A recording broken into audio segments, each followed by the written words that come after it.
Good evening, my YouTube family. Once again, it's me, your favorite YouTube protagonist, Lou. Before we start, man, if you're liking this content I'm putting out so far, please like, subscribe, leave a comment. If I didn't say it before in the video prior, I'm gonna say it again. Once I reach 100 subscribers, I'm gonna donate $100 on live to whoever leaves the best comment. Well, I'm just gonna pick somebody out at random, honestly. And I'm gonna do that every time I hit that mark, 100, 200, 300, 400, so on and so forth. I'm gonna just donate $100 to whoever. So, don't forget to subscribe, like, share the content. If you can see what this is prison content. I'm telling you about my stories, my life, and as it evolves, I'm gonna bring other people on here to tell their experiences, their stories. Because I've been around a lot of people. I know a lot of people who've been incarcerated. They want to tell these stories. Some people already asked me if they can come on here and say they spill, and I explained to them, like, I'm just getting started. Once I progress and it grows, I'll be able to do that. I'm gonna bring a little bit of different content too. Like videos, and you'll see. Like I said, it's gonna get better as it goes. So anyway, let me get back to part 2 of what happened to me when I got locked in the PR. When I left you guys, I was basically coming back from visit, and so I had a little situation with some guy who wanted to use my sneakers to go to visit, but I told him no because I was gonna go to visit that day. Evidently, he didn't like what I told him, so he was already upset. I guess he must have got some bad news in the visit, or he was just aggravated because I said no, and he didn't look proud. That wasn't my problem. So we get stripped. He goes back first. I go back a little after him. We make it back on the dome. Once I get back, I can see him staring at me. Now I'm like, damn. I know something's gonna happen because I can feel the tension. You know when somebody's going to do something to you. At least I do anyway. I know by the way his body language is speaking. I guess he wanted to prove a point. Like, that if he wanted, he could have took my stuff, but he didn't know me that well, and that wasn't gonna happen. So, you know what I mean? I see him watching me from the corner of his eye. I'm focused on him because I know that if I turn my back on him, he might do something to me. And in jail, you don't ever want to turn your back when you got a problem. It's just that simple. It's not like we're in cells where I can lock in and don't got to worry about them till the cells open back up. We're in an open dorm setting, so anything can happen. It was a big dorm too, so I was just prepared for anything. And like I thought was gonna happen, happened. He came up to me. He basically asked me like, "Yo, why you playing? Why you let me use the sneakers?" I'm telling him, "Yo, are you dumb?" Basically, like, "Yo, why would I lend you something if I'm going to visit myself too? Like, it don't make no sense. Me lending you my sneakers if I'm gonna go to visit at the same time you're going. Like, I don't want to go with no dirty sneakers or some slippers on my feet and you're using my brand new Jordan. It's not happening. That's not gonna happen." You know what I mean?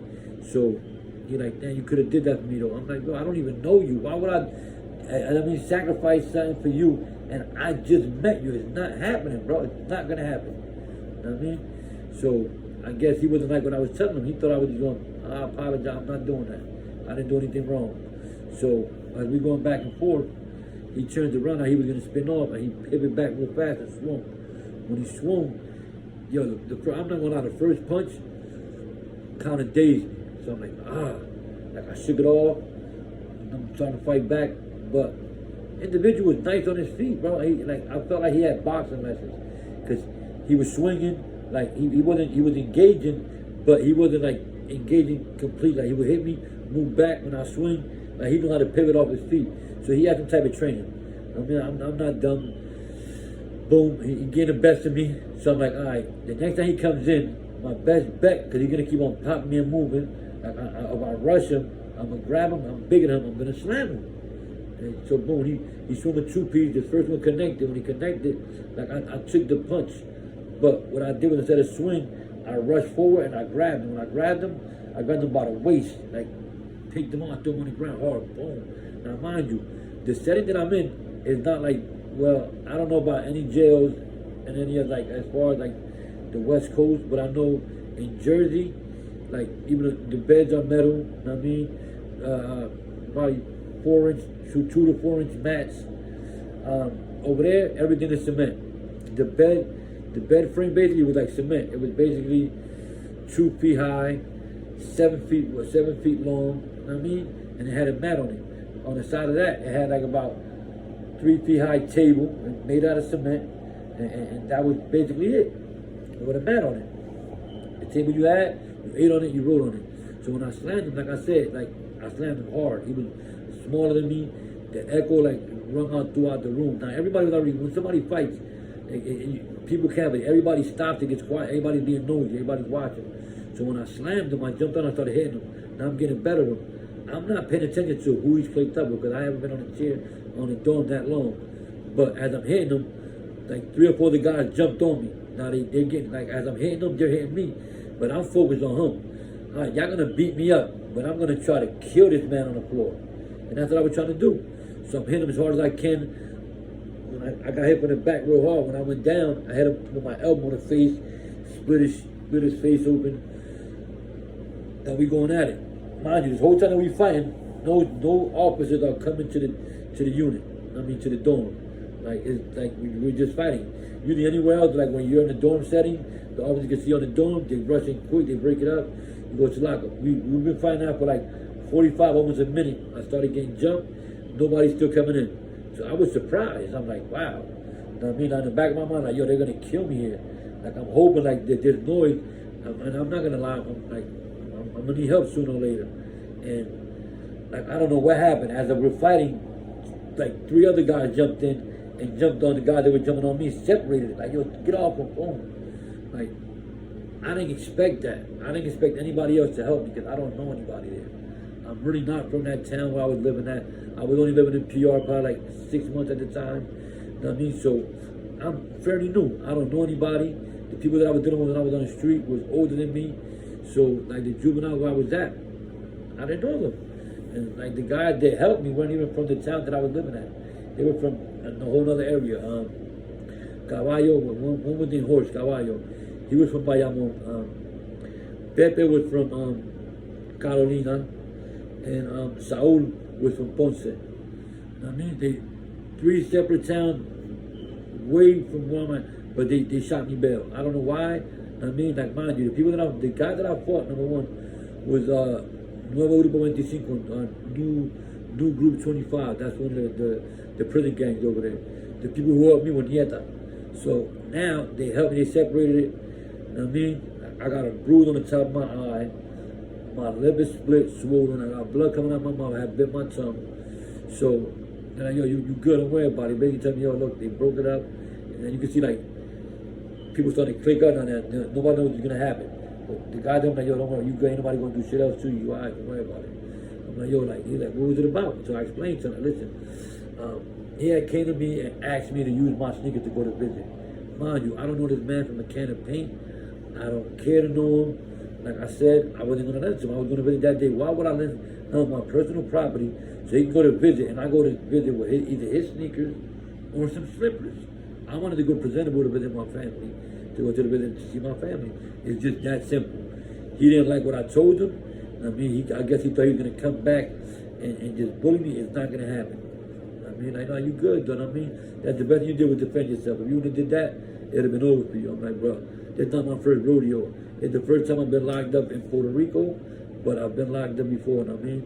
So I'm not new to this. I mean, I've been in and out of the system already now for like the last 3 or 4 years as a juvenile, you know what I mean? So, you know, I'm used to this. I'm used to the environment. I was just like a little different, you know what I mean? Because over there, you're dealing with your own people, you know what I mean? So anyway, like, I'm like, y'all be right back. I wanted to go wash my face, you know what I mean? Rinse my mouth out.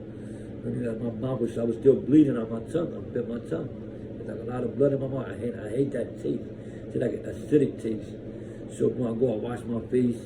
Now, mind you, the mirror that's over the sink, it's not even a mirror. It's like I don't know how to explain it. It's like, it's not glass. It's, how could I put it? It's like a piece of aluminum, basically. And the reflection is like a mirror. I mean, so I can't really tell. I could tell I had a lump. I could see it, but I can't really tell how big it was. I could feel it. It was starting to move out. It was big. I mean, so I wash up, go back on my bed. I asked my next door neighbor that slept next to me, could I get a piece of paper and a letter? I wanted to write my family. I mean, I was in that mood. Now, mind you, as I sit down, as I get the paper, he's, hey, you all right? I'm like, yeah, I'm good. Like, yo, like, don't worry about that, man. I mean, you good. If caballo say you good, don't worry about nobody gonna fuck with you. So I'm asking my man next door right here.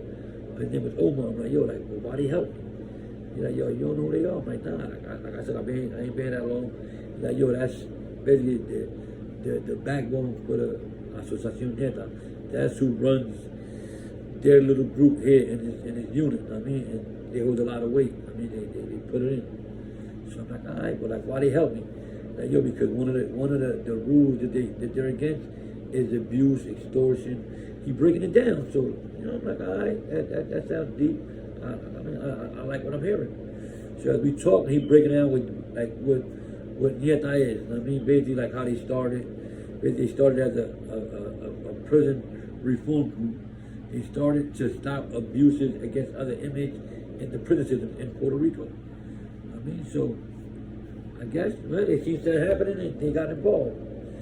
So as time progressed, I'm starting to hang out with them more. Now I'm learning about what they're about. I'm digging it, you know what I mean? So I'm clicked up with them now. I know their rules, with their norms, regulations, you know what I mean? Like, it was all right, it was cool. Like, the way of living that they were living in there, in that specific place where I was at, in that unit, in that dome, was cool. I mean, and it wasn't because of the way, like, the how could I put it? I didn't need protection in there. It wasn't for protection. I just, like I said, man, I could hold my own. They seen a good character in me. They seen I wasn't no sucker. I mean, I seen they wasn't soft, and it was just, it was go from there. You know what I mean? Like I said, I had a lot of experiences, man, but that was the first time that I had experiences with prison gangs. And in Puerto Rico, it's a little different. Like, and the adults in Puerto Rico, the adult facilities, most of the prisons are segregated by gangs. So if you're in one prison, it's one gang runs that. So if you're 27, that whole facility will be 27. If you're Nieta, that whole facility will be Nieta. So, like, it's not a lot of in-house conflict. All there is over drugs, or if you told that there's some BS or stole. You know what I mean? Because they regulate themselves. You know what I mean? It's, like I said, it's different. Not different from jail in the States. So anyway, the juveniles are not like that. The juveniles, everybody's mixed in. You know, so everybody's mixed in. Numbers basically carry the unit. So the more people there are of that group, the more of a chance you have of dominating that unit and basically controlling and regulating your rules on that unit. And that's basically what it was. You know, like I said, you're locked in most of the day there. You're in the dome most of your day. You eat on the dome. They put it through a slot. You know what I mean? You go out direct every couple of days. You shower on the unit.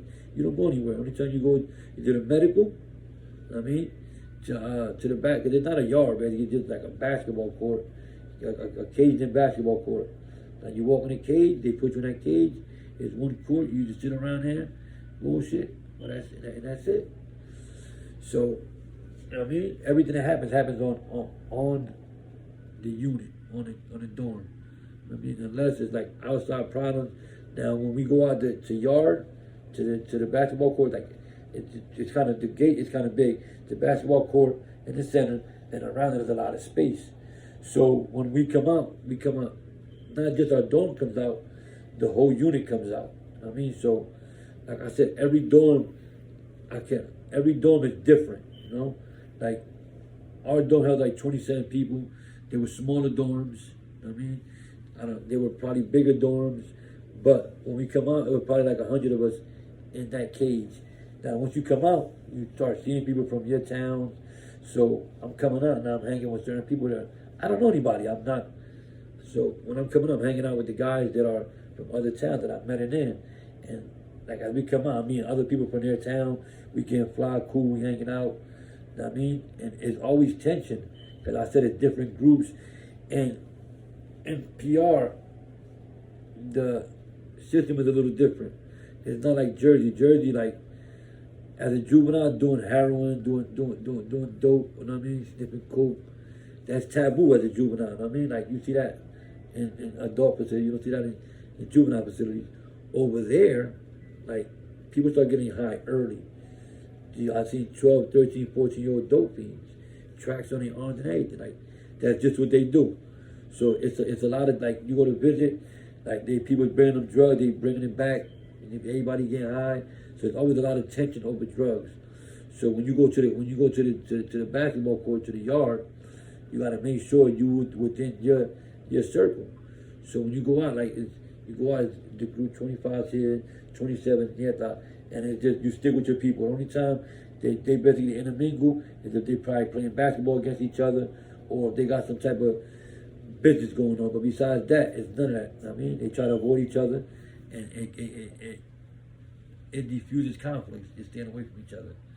You know, I was in that environment for about 2.5 months. You know, I finally went to court. As I'm going to court, they're talking a year here, 8 months. We're going back and forth to court, and I'm just living my life day to day, going to visit. You know, it wasn't like I seen a lot of shit in there. Seen people get stabbed. God bless, I didn't get stabbed. I mean, divine intervention. You know what? I always say that, bro. Like God does things for a reason. Cause I got in a couple of situations in there, arguments, but I see some shanks, bro. Some killers. Oof, oof. I mean, I seen people like get stuck. I mean, so you know, I try to avoid a lot of situations. I ain't get high back then. I wasn't fucking around with no drugs. Period. No hard drugs, no weed, no nothing. You know, so like that helped me out a lot. Simple, helped me out a lot because I wasn't indebted to nobody over no drugs. I didn't owe anybody. Like whatever little things that I had got through commissary was mine, and that's it. You know what I mean? I would break bread with who I broke bread with, but like I said, like people in there, they want to get high. They get high like yo, and over there, you don't. A lot of business gets done. It's not like the stuff that you buy on commissary. A lot of business is done street to street. So you use the phone, yo, send this Western Union to this name. Once you verify to get the money, boom, you good. So a lot of times people will get drugs. Oh yeah, let me get 4 bags for $100. All right, well here you go. I'm gonna come up here right now. They're gonna send it. You'll get it within the next day or two. Try to get it today to be done. So you know, people start calling, checking on these things. Money ain't land now. After a couple days, the money don't land. They approach you like, yo, why my money not there? Oh, my people sent it. No, they didn't, bro. I would have got the Western Union already. You know, they play a lot of games, and I've seen it. I've seen people going, basically arguing. We're in the yard one day. Man, Kawhi like, yo, come on, move to the side. Something about to happen. I'm like, what's going on? Like, nah, bro over there owe no, we're not our bro, but guy over there owes some money for some dope, and he's about to go down. You know what I mean? So they just get away from the situation, because when they go down, I don't want to be in that area. I don't know what's gonna happen. So we all move to the side now. You see them talking, boom. They made a semicircle around them. So now he's talking to the individual that he owes, and there's like 6 other guys half surrounding him. So as they're talking, bro, I can't say it was an ice pick. It was probably like a 6-inch nail, bro, like this. And as they're talking, like, yo, like, when you gonna pay me? I told you I sent the money. No, you didn't send the money. It's been 5 or 6 days. It should have been there 4 or 5 days ago. My people said, no, they didn't. I've been checking. I checked the number you gave me, the verification code, nothing. None of it matches. You lying. You can see the guy basically starting to sweat. He knows the gig is up. As they're talking, I'm thinking the guy that he owes the money to is gonna stab him. You know what I mean? Because he got like a 6-inch nail in his hand. No, the third guy to the left hit him, but where he hit him at, he hit him like, well, I could say like, I don't know, like it was probably like 5-6 inches from his waist, like really like right in between his chest and his waist, bro, on his side, bro. But when it went in, and then he was outside working out, doing push-ups, so he didn't have a shirt on. So you see when the thing hit him, it went in, bro. It must have went in like 4 or 5 inches. Came out, he hit it one more time, and he wasn't bleeding because it was like a little, like a circle nail. He had one too, and when it went in, it came out. Like the wound immediately closed in. So you just see like a trickle of blood come out. Hit him again, boom, but it folded him, bro. Like, whoo. He went down. So as he went down, the body just walked out. He just on the floor screaming. Now as he's screaming, the CO's hearing. Everybody dispersed. And he just there. Everybody get on the ground, get on the ground. So we all lay down on the floor. Boom, they come in, Turn him around, like, what's wrong? He can barely talk, but he's touching his wound. And when he goes like this and he pushes it, you see the blood squirt out. Oh, bro, the CEO got on his little walkie-talkie, called in the code. Bro, they laid everybody down. He came in with the stretcher, put him on the stretcher, took him out.